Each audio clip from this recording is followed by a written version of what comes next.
Meus amigos, mais um bate-papo com o Geraldo Câmara neste Bodega do Sertão. Que bom, né?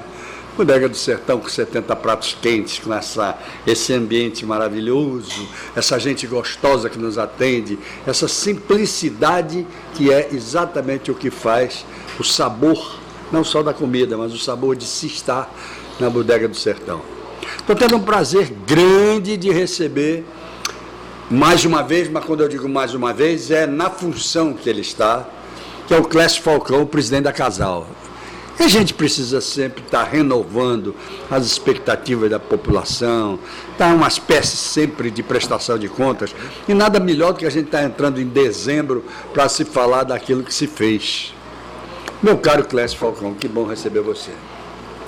Geraldo, é uma satisfação muito grande vir aqui participar do seu programa. Já tivemos aqui uma outra vez, né? Com certeza. No seu programa, e é sempre uma satisfação renovada a gente poder vir aqui e bater esse papo com você e com seus telespectadores. Coisa boa. Me conta, quais são hoje... Você já está há 8 meses? Assumimos dia 19 de janeiro, está caminhando 10 meses. Está caminhando para um ano. Está caminhando para um ano. Então, é verdade. Hora boa de se dizer o que foi esse ano para você, o que foi esse ano para Casal. Essa gestão, Geraldo, ela se preocupou inicialmente em fazer um diagnóstico, né, muito da importante empresa, que né? é. Chegar tomando o pé realmente, claro, reconhecendo a empresa. Claro. Né? Então, praticamente, na primeira metade do ano, a gente se dedicou a fazer esse levantamento, fazer o diagnóstico da empresa e quantificar. Não só reconhecer o problema, mas dimensionar o tamanho desse problema. E a partir do segundo semestre, a gente, com esse diagnóstico feito da empresa e com os quantitativos, tá certo? Com o dimensionamento, com o tamanho de cada problema, a gente começou de fato a investir nas soluções. Muito bem. Clécio, me diga uma coisa, vamos falar um pouquinho desse diagnóstico, que é muito importante até para o público telespectador entender o que foi que você encontrou, como foi esse diagnóstico, o que foi que você levantou que assustou e o que não assustou. Por exemplo, a Casal é uma empresa que tem um passivo muito alto. Sem dúvida. A gente foi fazer um reconhecimento disso, ver a origem disso, tá certo? E ver de que forma esse passivo tão elevado impacta no dia a dia da empresa de forma negativa. Nós fomos também verificar o porquê da empresa vir historicamente dando prejuízo. Ano após ano, a Casal é uma empresa que vem já há muitos anos dando prejuízos, tá certo? Então, por que realmente isso acontece? Fomos verificar de que forma a gente poderia, digamos assim, equilibrar essas finanças, equilibrar essas contas da Casal, para que ela, de fato, pudesse só gastar o que arrecada.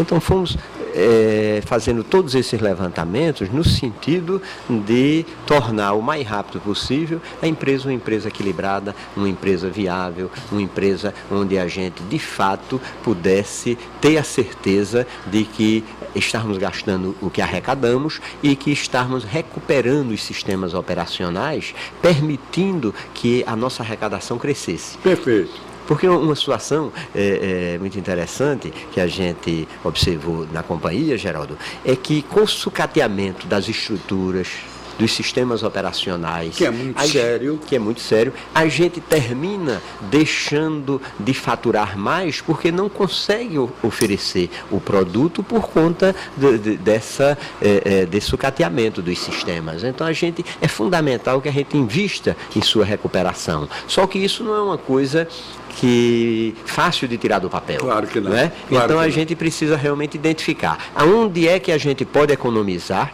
que não traga prejuízo para a empresa, para não ser aquela economia burra, onde você corta despesas que vai se reverter em um prejuízo maior ali na frente. Então, a gente teve que estudar todo esse elenco de contratos, tá certo? Para ver aonde a gente podia cortar, reduzir despesas e aproveitar esses valores dessas economias feitas e investir no local correto. Tá certo? Eu acho que esse talvez seja o maior drama de uma gestão, de uma casal, porque finalmente, é até gozado que eu vou dizer, água é vida, mas água mata também, né?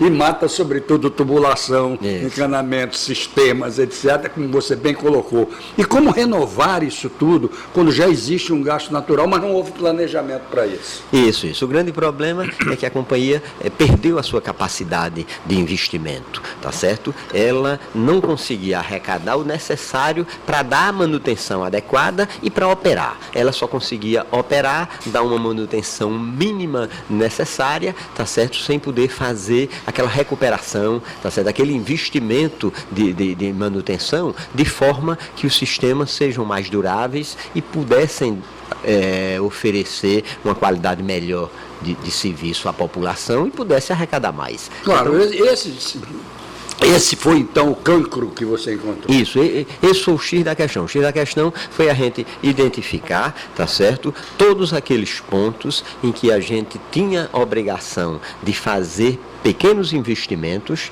tá certo, que possibilitariam um atendimento melhor à população e um crescimento de arrecadação, tá certo? Mas só que esses recursos mínimo necessários não existiam. Se a empresa vinha dando prejuízo, claro, tá certo, ela não existia. Então a gente precisou fazer corte na grande maioria dos contratos. Nós revisamos os contratos, chamamos os empresários para renegociar, tá certo, de forma que diversos cortes foram dados, principalmente naqueles contratos que são de serviços que não são atividades fins da empresa, seriam as atividades meio. Nós fizemos, principalmente nesses, reduções bastante substanciais, de forma que a gente foi equilibrando entre essa redução e a aplicação desses valores obtidos no investimento, tá certo, na manutenção correta do sistema, tá certo, na melhoria dos sistemas operacionais. Por exemplo, Geraldo, nós identificamos muitos sistemas onde a parte elétrica estava muito sucateada. Isso aumenta muito a conta de energia. Claro. Então nós fizemos alguns investimentos no sentido de recuperar quadros de comando, de recuperar a rede elétrica, no sentido que a gente pudesse dar uma garantia maior ao sistema, tá certo? Que ele não se paralisasse tanto por conta de problemas elétricos e ao mesmo tempo conseguisse reduzir alguma coisa nas contas de energia, tá certo? Outra coisa, a parte de... Isso já foi bem objetivo, né? Isso já foi bem objetivo. Isso já foi uma coisa objetiva. Outra coisa, nós encontramos os poços profundos da cidade de Maceió, por exemplo, e de um modo geral no estado, mas eu cito Maceió com um peso maior. Nós encontramos os poços sem que todos eles estivessem em operação, que alguns não tinham a bomba, tá certo, para poder extrair água desse poço. Então, além de alguns poços que não funcionavam, falta de bombas, submersa, nós tínhamos também a grande maioria, ou quase a sua totalidade, sem reserva. Sem reserva, que é muito pior. Que é muito pior. Então, quando um conjunto de motobomba desse apresentava um problema, tinha que ser sacado, a gente passava 10, 15 dias para voltar a operar com esse poço, daqui que se adquirisse uma nova bomba ou se consertasse aquela bomba. Então nós começamos a fazer pequenos investimentos. Esse ano nós investimos algo em torno de R$500 mil somente na aquisição de bombas para bombas submersas para os poços. De forma que a gente começou a repor isso aí, começou a dar uma atenção maior, tá certo, a esses sistemas de abastecimento a partir dos poços, e com isso aí a gente pôde garantir que esses poços funcionassem durante um período maior, tá certo, que eles, ao serem desativados, pudessem voltar mais rapidamente a operar, e com isso aí seguramente a gente aumentou a oferta. Agora me conta uma coisa, com toda essa problemática que existia de manutenção, você obviamente tem ainda, deve ter ainda, problemas sérios de vazamento do produto principal, que é a água, não é?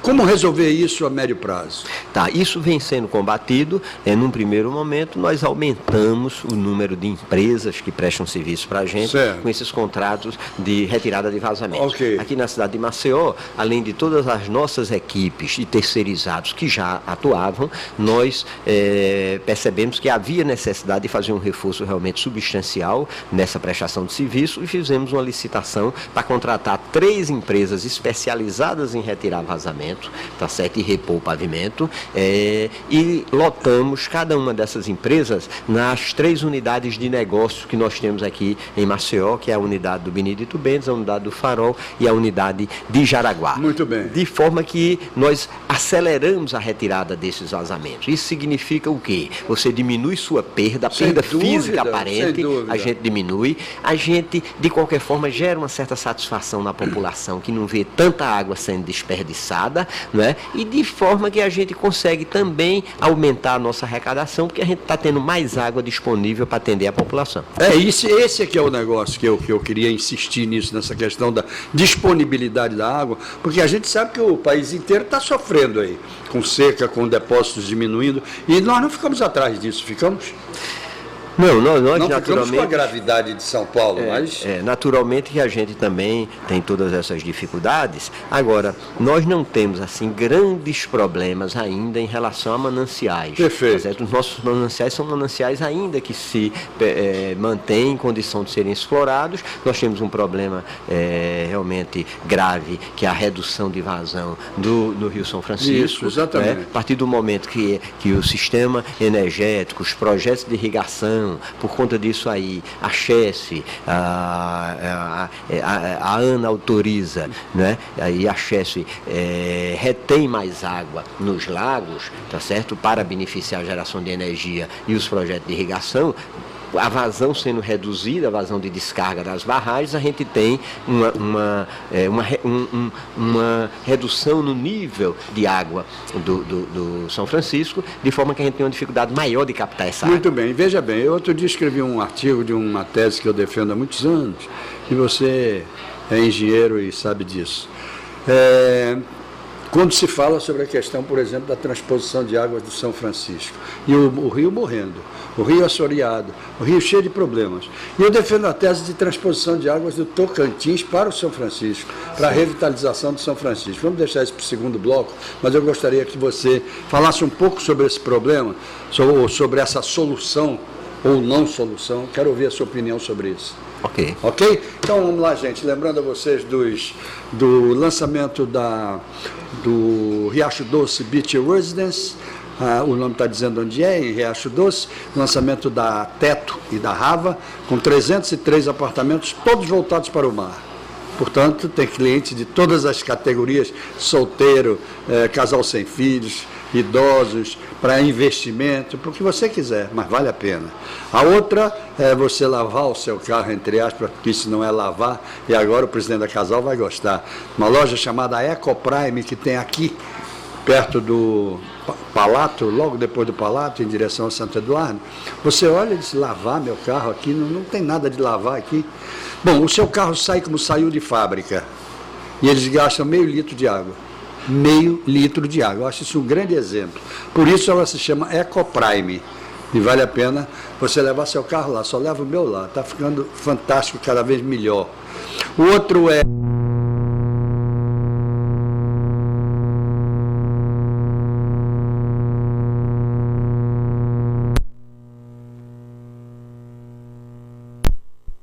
Entra lá e procura ver as aplicações, você vai ver que gás natural não foi feito só para fogão. Tem tanta coisa boa, inclusive um ofurô, inclusive uma máquina de secar prato. São aplicações do gás natural, que nós não chamamos mais de gás natural hoje, é o gás encanado, e que está o gás fazendo a interiorização dele de uma maneira formidável. O buffet da Isabel Pinheiro, com 20 anos, e agora fazendo delivery da área de tortaria.